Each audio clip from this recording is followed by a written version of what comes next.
What's up guys? Aujourd'hui sur cet épisode, on parle des changements de pouvoir dans les ordres mondiaux, mais ça va pas être moi sur cet épisode, ça va être un épisode très spécial parce que ça va être avec Gabriel et Wassim, nos deux coachs préférés. Donc Wassim, let's go, let's go!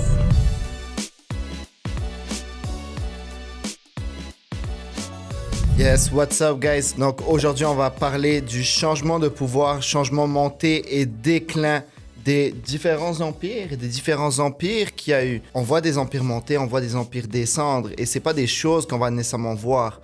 Comme le Covid la première fois. Pour nous tous, j'espère, c'était notre première pandémie. Mais il y en a eu d'autres des pandémies à l'époque. Il y a d'autres choses qui vont se passer qu'on n'a jamais vues mais qui sont arrivées dans le passé. Donc, première chose, Gab?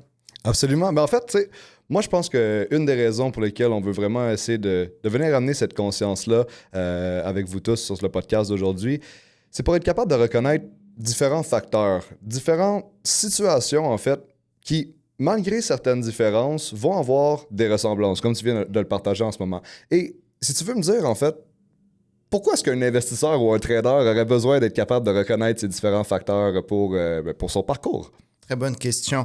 En fait, il faut comprendre que tout peut changer, tout peut basculer dans une vie, tout peut basculer dans un marché. Il peut y avoir une nouvelle technologie qui fait que il y a certains stocks ou il y a certaines cryptos qui vont tout simplement pas suivre parce que de nouveau, plus performants, on peut suivre.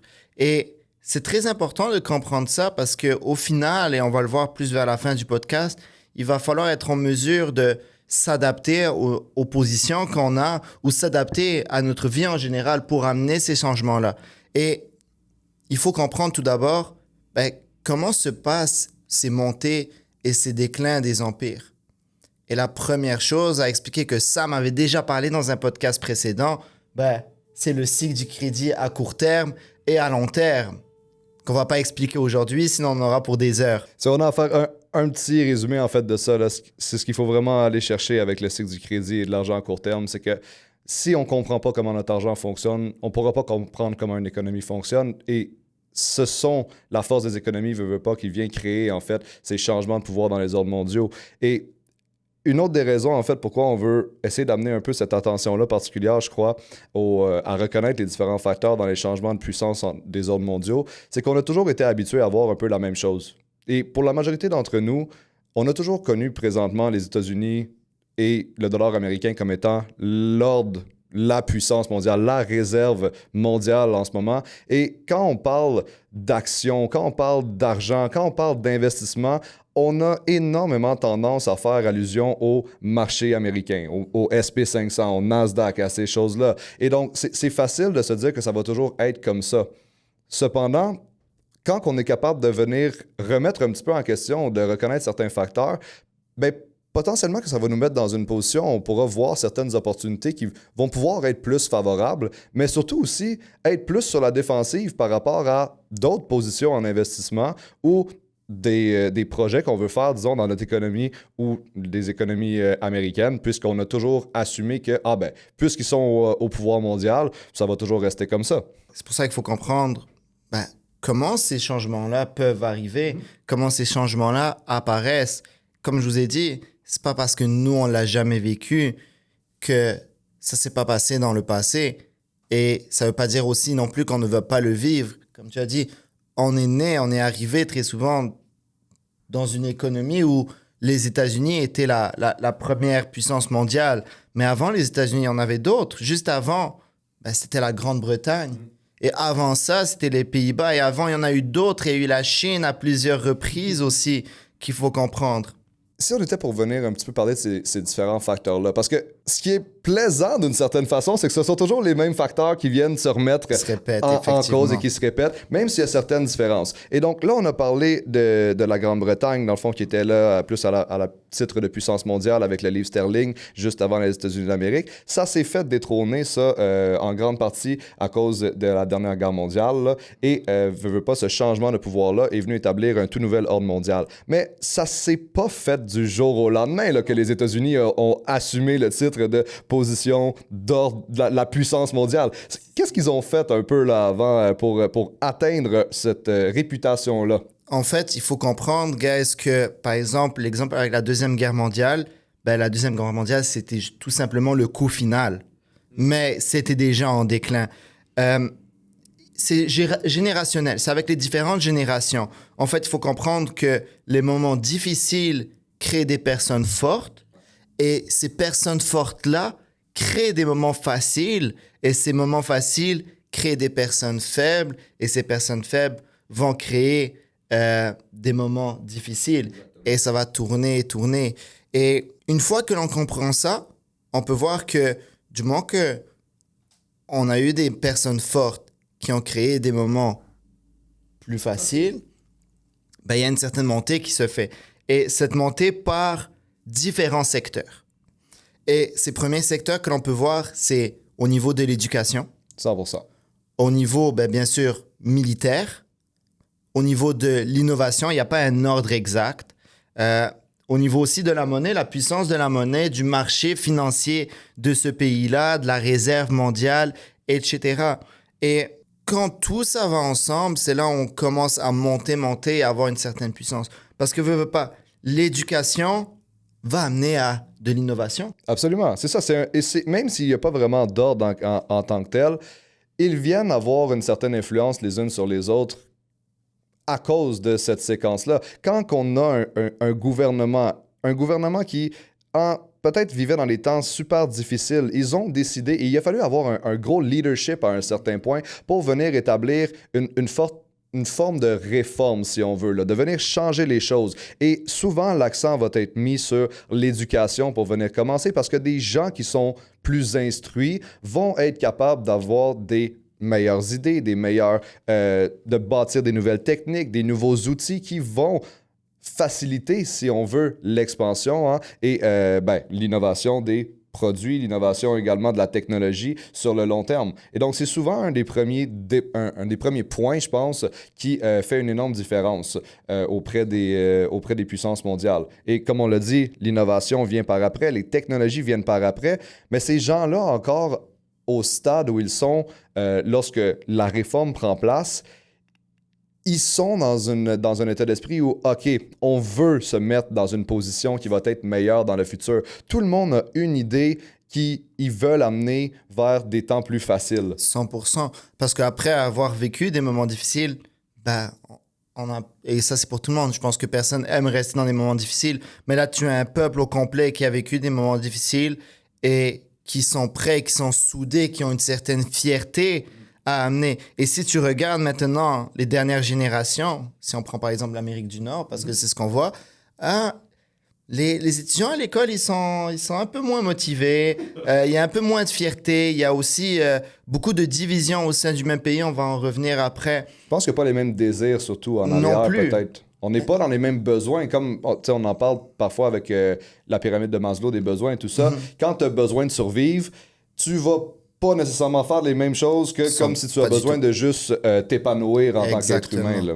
Exactement. Et c'est pour ça que je dis que c'est vraiment générationnel.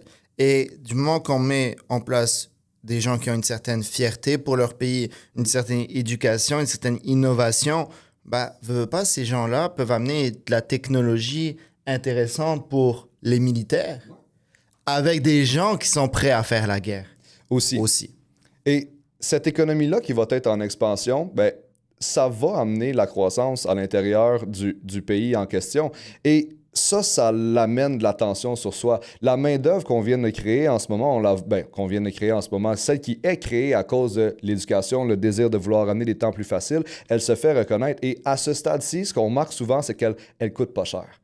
À ce stade-là, elle coûte pas cher et les gens veulent vraiment. Et du moment où on commence à avoir cette meilleure réputation-là, là, souvent, les gens, après avoir amené énormément de dur travail, de sueur, d'énergie, c'est normal qu'à un certain point, on veuille se sentir comme si, maintenant, je peux récolter le fruit, enfin, de mon travail et venir être plus tranquille.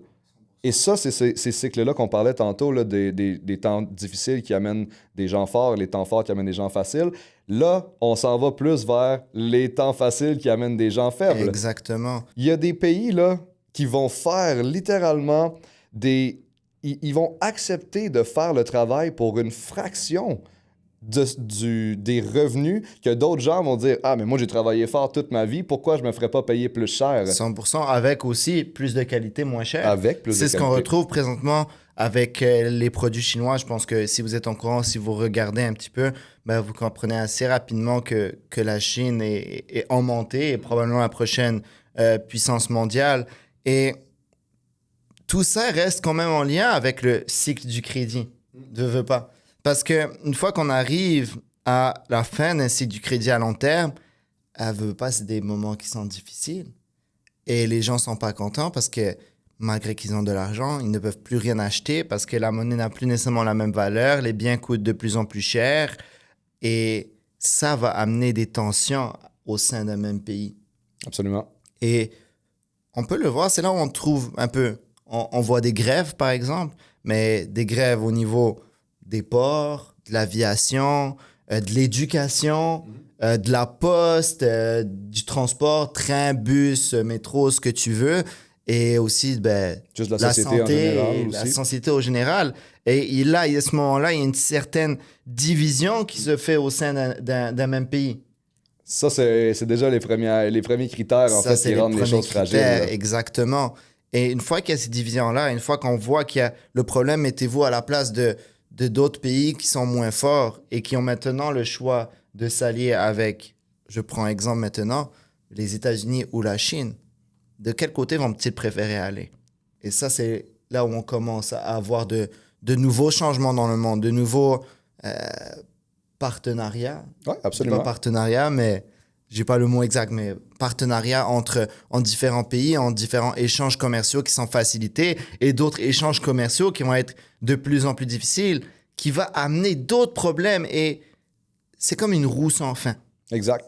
Mais c'est vraiment ce cycle-là, en fait, qu'on essaie de venir mettre en évidence, je pense, à travers le podcast d'aujourd'hui.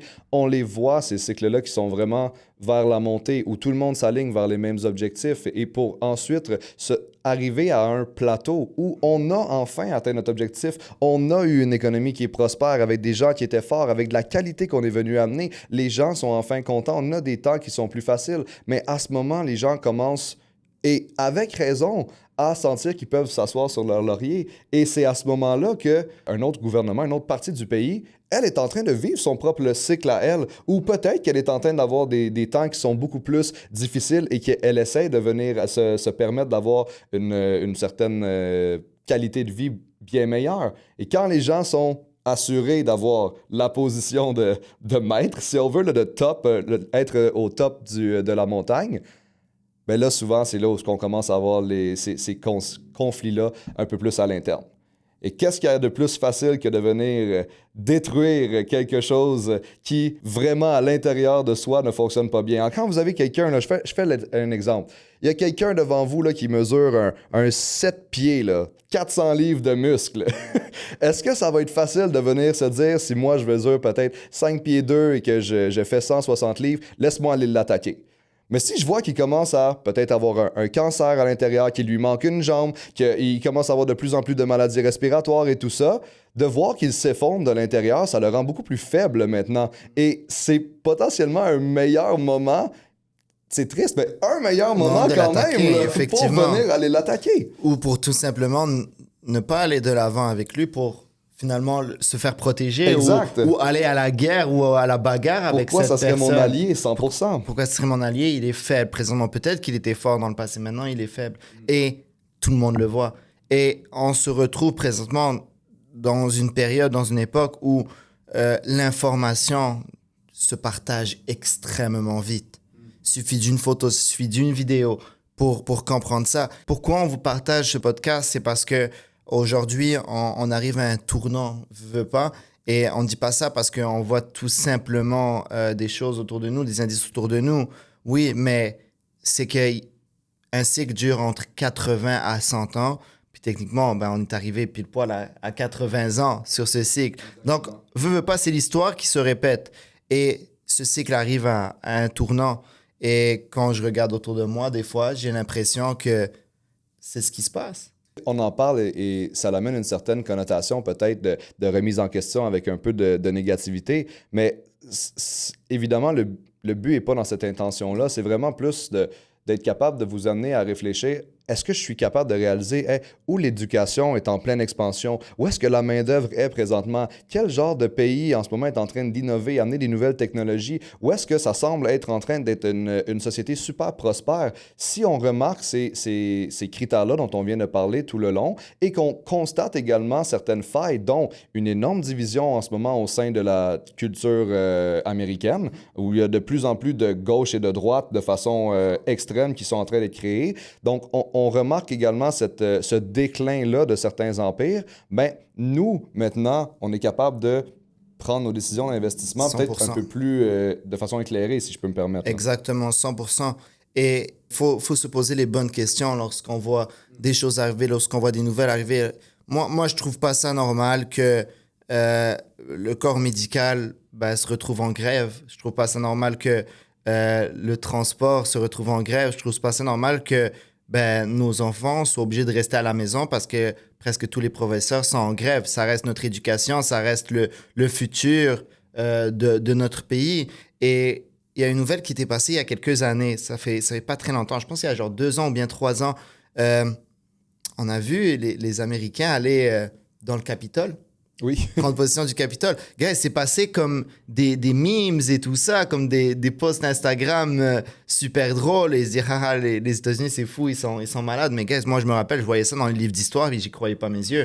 Et c'est arrivé devant nous et on l'a pris comme quelque chose de banal. Et tout ce que vous voyez, gars, ce n'est pas banal. Mais c'est souvent ça aussi, c'est que souvent on pense que pour qu'il y ait une énorme révolution, on doit avoir des révolutions armées, là, guerre mondiale avec le militaire et c'est là où on vient vraiment voir l'impact. Sauf que ces guerres-là commencent beaucoup plus tôt et de différentes façons qu'on peut l'imaginer. On parle justement de guerres à l'interne, les guerres civiles, les guerres technologiques, les guerres d'information, guerres économiques.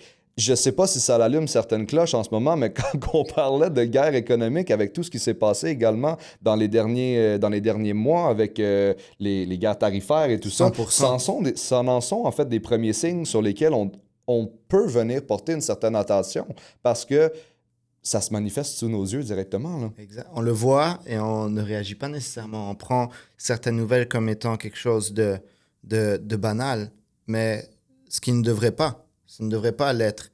Il faut comprendre que il y a des désordres internes et des désordres externes. Et une part des désordres internes, c'est un peu comme on a parlé aujourd'hui, les différentes grèves, le fait d'avoir des divisions au sein d'un même pays, moins de fierté au sein du peuple, le fait aussi d'avoir peut-être un leader faible. Un leader, absolument. Un leader faible et un bon indice. Tout ça amène un désordre interne. Et il y a aussi les désordres externes, que là, on va parler un peu plus de guerre.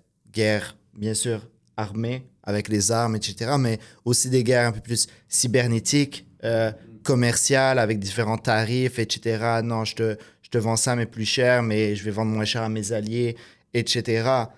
Et il faut être conscient de tout ça. Vous n'allez jamais avoir une réponse claire et nette, mais je pense en fait, j'en suis sûr, en se posant les bonnes questions, on se rapproche des bonnes réponses. De meilleures réponses, absolument. Exactement. Et l'objectif de ce podcast n'est pas de vous faire peur nécessairement. Au final, on n'a pas de boule de cristal, mais le fait d'étudier le passé nous permet de mieux naviguer le présent et si on veut aussi le futur. Quand on parle de ça, on ne se base pas sur des indices ou quoi que ce soit, on se base sur l'histoire qui se répète et qui va continuer de se répéter. Et aujourd'hui, de ce qu'on voit, c'est la Chine qui est en train de monter au fur et à mesure. Il y a beaucoup d'endroits sur la planète qui sont des grosses zones de tension, qu'il suffit on dirait d'une goutte ou d'un petit bruit et ça part et ça éclate de tous les côtés. Il faut être conscient de ça. Et de la même façon, on en parle souvent et je sais que c'est de plus en plus commun également de venir amener la Chine comme étant cette nouvelle puissance mondiale qui est en montée. Mais ce sont le même type de questions déjà là qu'on veut amener pour être capable de réfléchir, à savoir, tu sais, oui, il y a peut-être la Chine. Est-ce qu'il y a d'autres personnes? Est-ce qu'il y a un autre type d'économie? Si on essaie toujours de se référer d'un point de vue d'un investisseur où on ne veut pas être contre ou pour, mais être capable de récolter l'information autour de nous pour prendre la décision la plus éclairée possible, c'est vraiment ce type de raisonnement-là, en fait, qui doit, je pense, être mis de l'avant le plus qu'autre chose. Bien sûr. parce qu'il n'y a pas que la Chine dans le monde qui est en montée. C'est sûr qu'elle est en montée plus que n'importe quel Avec des alliances quand même assez pays, fortes mais également. exactement, tu peux aller vers des alliances, tu peux investir, je sais pas moi, dans l'immobilier dans un autre pays, un pays qui est en bonne voie de développement et qui est allié aussi avec la Chine, qui va avoir cette aide-là, qui va avoir des outils, de la technologie, accès à de bons outils, de bonnes technologies créées par cette puissance qui est la Chine. Au final, en sachant ça, l'objectif est pas juste de vous aider à prendre des décisions un peu plus éclairées au niveau de vos investissements et de bouger vos investissements, mais peut-être aussi même se poser la question, est-ce que je suis au bon endroit présentement ou est-ce que je devrais peut-être même regarder à bouger? Des bonnes questions à venir réfléchir. Des bonnes questions à venir réfléchir. Donc, guys, on se voit sur un prochain épisode. Et yes!